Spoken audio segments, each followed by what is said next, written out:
Guys, apa kabar semuanya? Buat kalian yang mau tahu tentang video listrik, silahkan tonton video ini sampai selesai. Oke teman-teman, tanpa bertele-tele, kita langsung masuk saja ke dalam inti videonya. Perkenalkan, nama saya Iksan Ardiansyah, kelas TEL 2B, NPM 1803040443. Kali ini saya ingin membahas tentang materi grounding tegangan rendah sampai grounding tegangan menengah. Sebelum masuk ke isi dalam materi saya ingin bercerita sedikit kepada teman-teman tentang grounding. Ini kameranya bisa ke tengah dulu biar ngobrolnya lebih enak. Oke. Teman-teman pasti sudah tidak asing lagi dengan yang namanya grounding, karena grounding ini sangat familiar dalam dunia teknik listrik.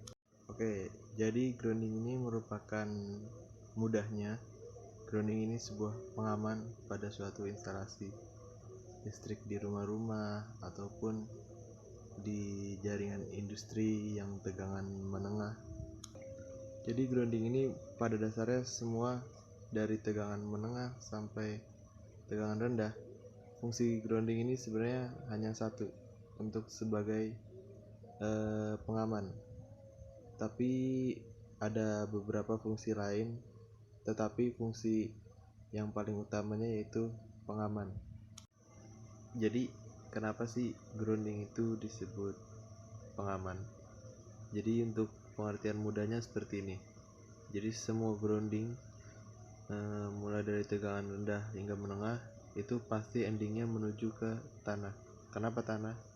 Karena tanah memiliki tahanan yang sangat kecil. Jadi jika ada kebocoran arus atau kebocoran isolasi, jika ada manusia yang menyentuh isolasi yang bocor tersebut, maka arusnya tidak mengalir ke tubuh manusia, melainkan langsung mengalir ke bumi. Kenapa?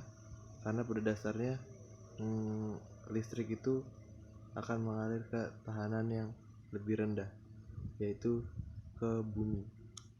Oke, itu tadi pengertian singkat dan contoh perumpamaan dari saya. Sekarang kita lanjut ke dalam materinya. Oke, sekarang kita masuk ke dalam materi dalam PowerPoint saya. Pertama itu pengertian secara umum tentang grounding.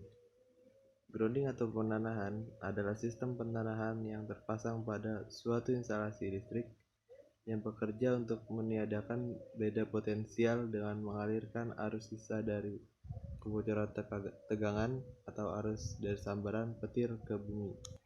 Lalu ini adalah simbol yang digunakan untuk menandakan sebuah pentanahan. Mungkin yang sangat familiar itu nomor 1 dan nomor 3, ya kan teman? Lalu warna kabel untuk grounding itu berwarna hijau strip kuning, atau biasa disebut juga warna loreng. Oke, selanjutnya kita masuk ke fungsi grounding. Yang pertama, untuk keselamatan manusia dan hewan-hewan hidup lainnya. Grounding berfungsi sebagai penghantar arus listrik langsung ke bumi atau tanah saat terjadi kebocoran isolasi atau percikan api pada konsleting. Ya, ini sama seperti yang tadi saya jelaskan di awal. Jadi jika ada kebocoran isolasi, arus yang bocor itu langsung menuju ke tanah. Oke, lanjut yang nomor 2. Dalam instalasi penangkal petir, sistem grounding berfungsi sebagai penghantar arus listrik yang besar langsung ke bumi. Jadi untuk grounding penangkal petir ini berbeda dengan grounding untuk keselamatan alat-alat ataupun manusia. Jadi instalasi penangkal petir ini biasanya atau harus dipasang itu di atas genteng dengan besi atau baja yang kerucut ke atas lebih tinggi, karena pada dasarnya petir itu memiliki sifat menyambar kepada besi atau logam yang paling tinggi di atasnya. Jadi jika ada petir yang menyambar ke dalam besi itu atau logam itu, langsung dialirkan ke dalam tanah dan rumah yang terkena petir itu akan aman. Lalu yang ketiga, sebagai proteksi peralatan elektronik atau instrumentasi, sehingga dapat mencegah kerusakan akibat adanya tegangan. Lalu kita masuk ke sistem pertanahan pada tegangan menengah atau distribusi. Sistem pertanahan pada tegangan menengah atau sistem distribusi terbagi menjadi 4, yaitu pentanahan melalui tahanan atau resistance grounding, pentanahan melalui reaktor atau reaktor grounding, yang ketiga pentanahan tanpa impedansi atau langsung atau biasa disebut solid grounding, yang keempat terakhir adalah pentanahan efektif atau effective ground. Setelah ini saya akan membahas satu persatu tentang ini. Oke, yang pertama yaitu resistant grounding atau pertanahan dengan resistansi. Keuntungan pertanahan dengan tahanan ini yaitu besar arus gangguan tanah dapat diperkecil, bahaya gradient voltage lebih kecil karena arus. Bisa dilihat dalam gambarnya itu setiap arus RST yang masuk lalu diberikan induktor, lalu semuanya itu mengalir ke tahanan, setelah itu langsung mengalir ke bumi. Lalu ada reaktor grounding. Metode ini mempunyai keuntungan dari tanahan, yaitu untuk arus gangguan tanah maksimum, peralatan reaktor lebih kecil dari resistor. Lalu yang kedua, energi yang disisipkan dalam reaktor lebih kecil. Reaktor pertanahan ini digunakan bila trafo daya tidak cukup membatasi arus gangguan tanah. Lalu ada solid grounding atau yang biasa disebut pentanahan secara langsung. Tujuannya untuk mentanahkan titik netral secara langsung dan membatasi kenaikan tegangan dari fasa yang tidak terganggu. Sistem ini biasa digunakan dengan tegangan 20 kV. Itu bisa dilihat dari situ, semuanya jika ada RST yang lewat itu akan menjadi satu, dan lalu itu akan dialirkan ke bumi secara bersamaan. Lalu ke efektif grounding, pentanahan netral yang sederhana di mana hubungan langsung dibuat antara netral dengan tanah. Ini adalah gambar dari efek grounding, yaitu RS dan T. Ini memiliki masing-masing satu grounding, jadi ini terpisah satu sama lain. R mempunyai grounding sendiri, S mempunyai grounding sendiri, dan juga T mempunyai grounding sendiri. Lalu di sini kita masuk ke jenis-jenis pembumian. Jenis pembumian terbagi menjadi 5, yaitu TNS atau terrain neutral sparred, lalu TNCS terrain neutral kombinasi sparred, dan TT double terre, TNC terrain neutral kombinasi, dan IT isolasi terre. Ini mungkin sudah tidak asing karena kemarin sempat dibahas bersama-sama. Untuk tidak lupa, mungkin saya ingin membahasnya satu persatu. Yang pertama ada TNS atau terrain neutral separated. Pada sistem TNS ini, bagian netral sumber energi listrik terhubung dengan bumi pada satu titik saja, sehingga bagian netral pada sebuah instalasi konsumen terhubung langsung dengan netral. Ini gambarnya ya. Yang sebelah kiri itu ada huruf LN. Itu bisa kita ambil dari APP atau alat penghubung pembagi atau simpelnya kWh meter. Dan yang di sebelah kanan instalasi equipment, itu beban-beban dalam rumah tangga, mungkin bisa dibilang seperti itu. Jadi cara kerja dari TNS ini yaitu si ground ini dia nyambung dengan netral yang di kWh meter dan juga langsung nyambung ke beban yang ada di instalasi tersebut. Jadi semua dari ground ini dipasang secara seri dari APP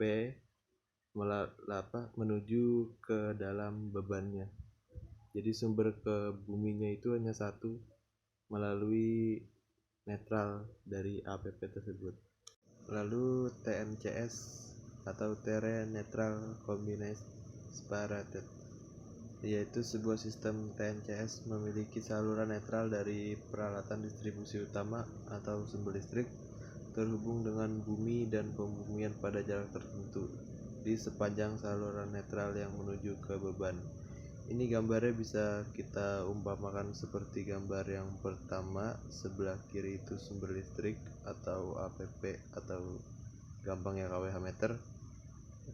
Lalu di sebelah kanan itu adalah menuju beban.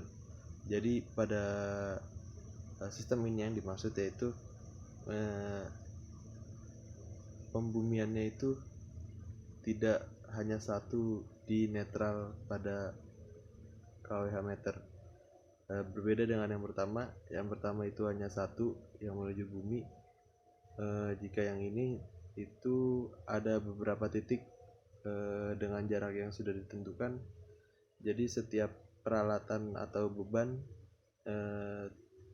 memiliki sambungan ground yang berbeda. Jadi intinya sistem ini memiliki titik pembumian yang tidak hanya satu, bisa dua atau bisa tiga atau bahkan bisa lebih, tergantung dari pemilik rumah tersebut atau bagian yang lain. Lalu kita masuk ke TT atau double TR. Pada sistem TT, bagian netral sumber listrik tidak terhubung langsung dengan pembumian netral pada sisi konsumen instalasi. Gambarnya masih sama seperti tadi perumpamaannya ya. Jadi di sini PLN selaku pemilik listrik di Indonesia pada sistem ini hanya memberikan grounding di bagian netralnya saja, tidak menuju ke dalam bebannya. Jadi di sini konsumen harus memasang pembumian atau groundingnya itu secara sendiri atau bukan dari pihak PLN yang bertanggung jawab atas groundingnya si konsumen ini pada sistem ini. Pada sistem ini konsumen harus memasang groundingnya sendiri. Ya seperti itu pengertian dari double TR. Lalu TNC atau Terrain Neutral Combined. Pada sistem TNC, saluran netral dari peralatan distribusi utama atau sumber listrik terhubung langsung dengan saluran netral konsumen dan frame dari peralatan yang terpasang. Ini gambarnya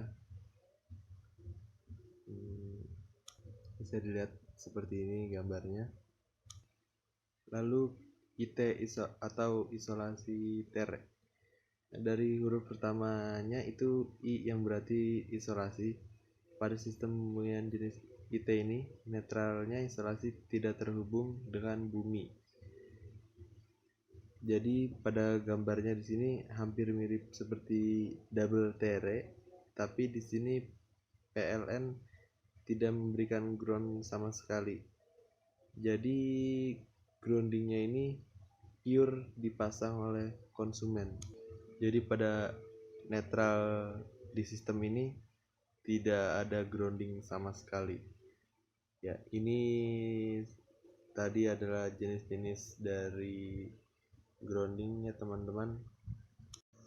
Ya, mungkin ini materi yang bisa saya sampaikan tentang grounding ya teman-teman. Setelah ini saya akan membuat kesimpulan dari presentasi ini yang saya buat. Oke teman-teman, jadi kesimpulan yang pertama dari presentasi ini, kita sepakat bahwa fungsi yang paling utama dari grounding ini untuk pengaman, yaitu pengaman terhadap manusia, terhadap hewan, maupun terhadap peralatannya. Lalu kesimpulan yang kedua yaitu sistem grounding pada tegangan rendah maupun tegangan menengah atau jaringan distribusi itu pada dasarnya sama, yaitu akan menuju ke tanah.